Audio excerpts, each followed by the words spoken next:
जब व्यक्ति ने यह समझ लिया कि क्या, कब और कहाँ कितना बोलना है, तो उस व्यक्ति को सफल होने से कोई नहीं रोक सकता। ऐसे व्यक्ति की सफलता सुनिश्चित है।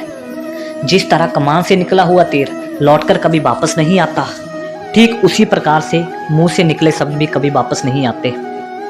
शब्द और भाषा हथियार है और कमजोरी भी सही। समय पर सही शब्दों के प्रयोग से इंसान परेशानियों से बच सकता है, लेकिन बिना सोचे समझे बोले गए शब्द इंसान की मुसीबत को बढ़ा देते हैं। कहावत है द्रौपदी का बोलना कि अंधे का पुत्र अंधा होता है, महाभारत में युद्ध का कारण बना था।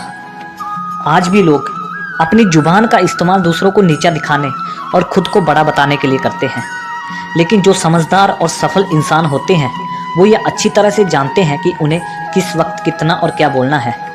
साइलेंस रहने का मतलब ये नहीं कि आपको पूरा दिन चुप रहना है। मौन का मतलब ये है कि बेवजह शब्दों का प्रयोग नहीं करना। जहाँ जरूरत है वहीं बोलना चाहिए। अपने लक्ष्य पर हमेशा ध्यान केंद्रित करना चाहिए। दोस्तों, आज मैं आपको चुप रहने के 7 ऐसे फायदे बताऊंगा जिन्हें जानने के बाद आज से ही नहीं बल्कि अभी से आप उतना ही बोलेंगे जितना आपको ज़रूरत होगी। जानने से पहले अगर आप हमारे चैनल पर नए हैं तो चैनल को सब्सक्राइब जरूर कर दें। इनमें सबसे पहली बात, साइलेंस यानी मौन हमेशा लोगों का ध्यान खींचती है। महान आचार्य चाणक्य ने अपनी चाणक्य नीति से बताया था कि उन्होंने 1000 शत्रुओं को अपनी खामोशी से परास्त किया था।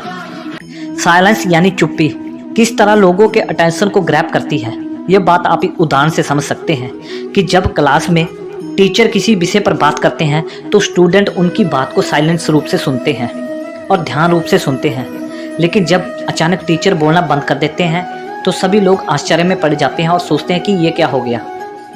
मैं जब स्कूल में था तब अक्सर ऐसा होता था। दोस्तों, क्या आपके साथ भी कभी ऐसा हुआ? ठीक यही फार्मूला हमारे दैनिक जीवन में भी लागू हो जाता है। जब आप अपने काम से काम रखते हैं, दूसरों के मामले में दखल अंदाजी नहीं करते, जितना ज़रूरत होता है उतना ही बात करते हैं, तो लोगों का ध्यान आपके ऊपर जरूर जाता है।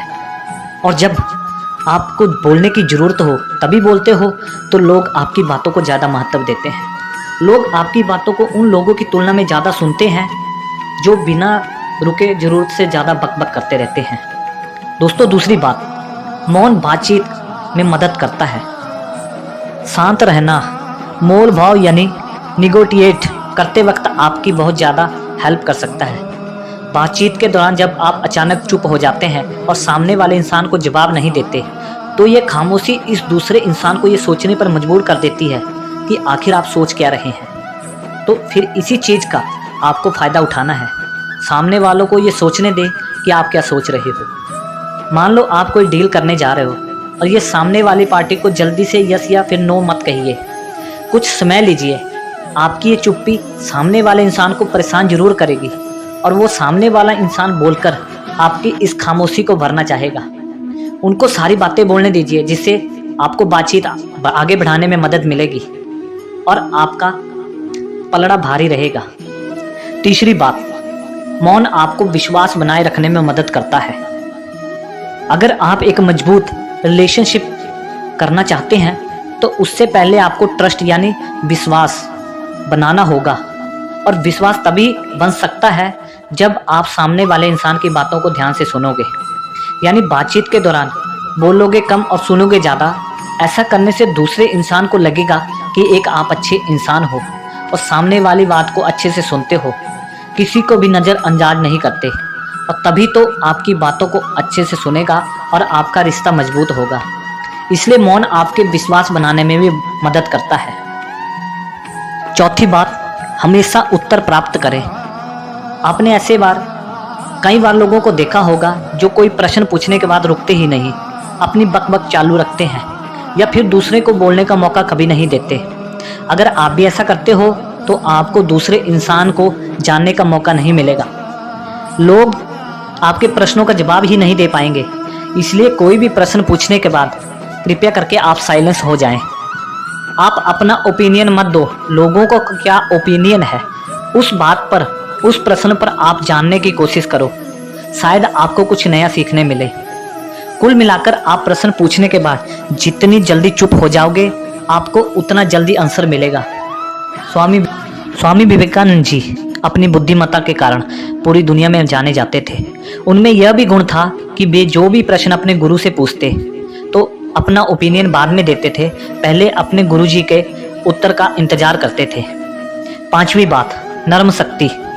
साइलेंस एक शॉर्ट पावर है, मतलब एक ऐसी पावर है जिसकी मदद से आप सामने वाले से बिना लड़े उसको हरा सकते हैं। इसका सबसे बेहतरीन उदाहरण है महात्मा गांधी जी, जो हमेशा सत्य और अहिंसा के मार्ग पर चले थे और बिना लड़े उन्होंने अंग्रेजों को धूल चटाई थी।